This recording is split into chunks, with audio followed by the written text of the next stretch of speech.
Meditemos en este tema titulado Mis dolores pasados serán tu consuelo.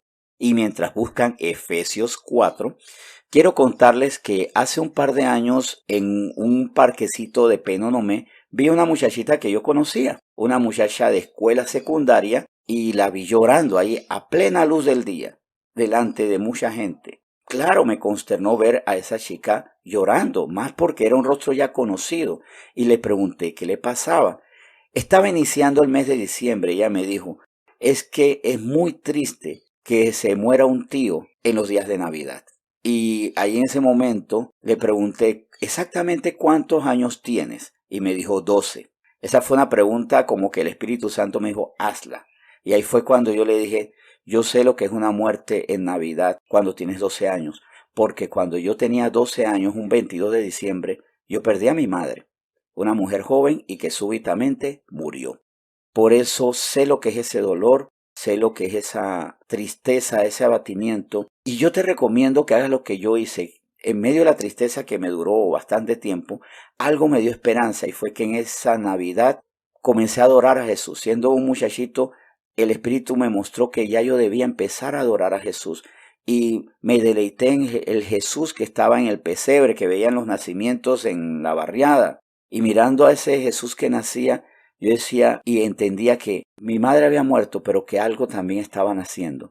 Y no solamente me sané más rápido ese dolor, no fue que inmediatamente se me quitó el dolor, porque digo, era un muchachito que perdía a su mamá, pero pude salir de eso con más fortaleza y a diferencia de muchas personas que detestan la Navidad porque le recuerdan los seres queridos, yo amo la Navidad porque en esas fiestas el Señor me consoló tanto que después llegué a decir, bueno, si mi mamá tenía que morir, mejor que murió en Navidad, porque tuve un Jesús completito para mí, para adorarlo y para fortalecerme en él. En Efesios 4 se nos habla entonces, a partir del versículo 29, cómo debemos hablar, qué palabras tienen que salir de nuestra boca. Y vamos a asociarlo a este tema, porque muchas veces el dolor del pasado daña nuestras palabras. Dice Efesios 4 del 29 en adelante. Ninguna palabra corrompida salga de vuestra boca, sino la que sea buena para la necesaria edificación, a fin de dar gracia a los oyentes. Y no contristéis al Espíritu Santo de Dios, con el cual fuisteis sellados para el día de la redención. Quítense de vosotros toda amargura, enojo, ira, gritería y maledicencia y toda malicia. Antes sed benignos unos con otros, misericordiosos, perdonándoos unos a otros, como Dios también os perdonó a vosotros en Cristo. En el versículo 32 hace un énfasis en ser benignos y, bueno, quitar esas barreras entre los seres humanos, ¿verdad? Pero también puede ser que nosotros nos tengamos que reconciliar con Dios porque Él no falló, pero nosotros entendemos como un error imperdonable las cosas que nos pasaron. Y tenemos que reconciliarnos con Dios, entendiendo que Él tiene un santo propósito para las cosas.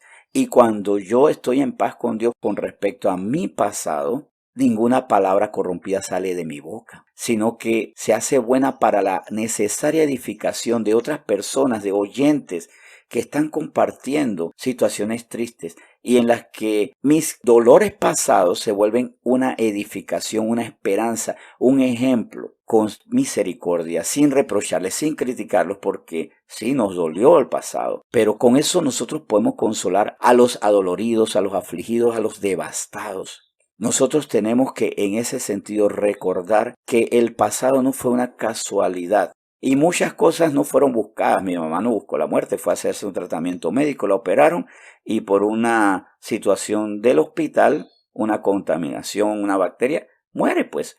Ni fue culpa de ella, ni necesariamente digo que de los doctores, ni nada. Y no importa si hubo responsabilidad de alguien, no importa. Fue un evento que tengo que aprender a vivirlo con amargura o con paz, con propósito o con despropósito, para entrar en enojo, ira, gritería, maledicencia, malicia, recriminaciones, reproches, o para usarlo para edificar a otros. Y esto es para todo. Aquí puse un ejemplo de un evento particular, pero era para todo. Es para todo lo que estamos viviendo. Cómo yo estoy usando mi pasado para consolar a los demás, pero para eso yo necesito tener una perspectiva desde los cielos, que todo tiene un propósito, porque recordemos que para los que aman a Dios, sabemos que para los que aman a Dios, todas las cosas le ayudan a bien, conforme al propósito por lo que hemos sido llamados. Aquí estoy haciendo referencias a Romanos 8, donde se nos enseña esto. nosotros sabemos, o si no lo sabemos, tenemos que aprenderlo, que para nosotros, para los que amamos a Dios, todas las cosas que estamos viviendo y las que hemos vivido nos ayudan a bien. Claro, esas cosas que no han sido buscadas por nuestro propio pecado, porque de repente sufro las consecuencias del pecado, meto la pata y digo, ay, esto, Señor, es para tu gloria porque esto me ayudará bien. No, ahí yo tengo que reconocer que delante de Dios yo he fallado. Pero cuando estas cosas que me superan, que no están en mi control, me ocurren, me deben generar en mí sobre todo la seguridad que me van a ayudar a bien. No comprendo por qué pasan cosas. Hay cosas que sobrepasan mi entendimiento, situaciones muy dolorosas, pero cuando yo tengo una visión santa de esas cosas, cuando tengo una visión celestial de todo lo que ocurre, de los dolores pasados, puedo entonces edificar a los demás. Al final de cuentas, Dios tuvo sus razones y siempre las razones del Señor van a ser santas.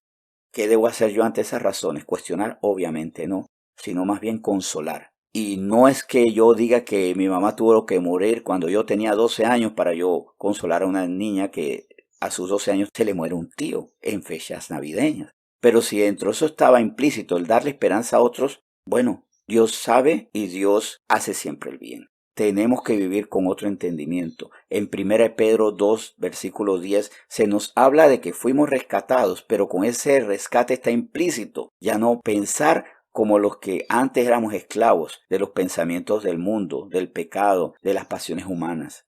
Tenemos que darle calidad a nuestra condición de rescatados, redimidos, de nuevas criaturas, de hijos de Dios. Porque se nos dice bien claro en 1 Pedro 2, versículo 10 lo siguiente: vosotros que en otro tiempo no erais pueblo, pero que ahora sois pueblo de Dios, que en otro tiempo no habíais alcanzado misericordia, pero ahora habéis alcanzado misericordia. Aquí habla del plan de salvación, de que nosotros ya no veremos condenación. Pero implícito está que si somos pueblo de Dios, no podemos entender como lo entiende esto, lo que hemos vivido, los dolores del pasado, como lo entiende el que todavía es hombre natural, el que no tiene el Espíritu Santo. O sea, ser pueblo de Dios no es solamente ser receptáculo de bendiciones, sino también mentes con pensamientos renovados y donde vemos santidad, vemos bondad en lo que para nosotros fue tal vez infame, terrible, triste y que nos desconsoló.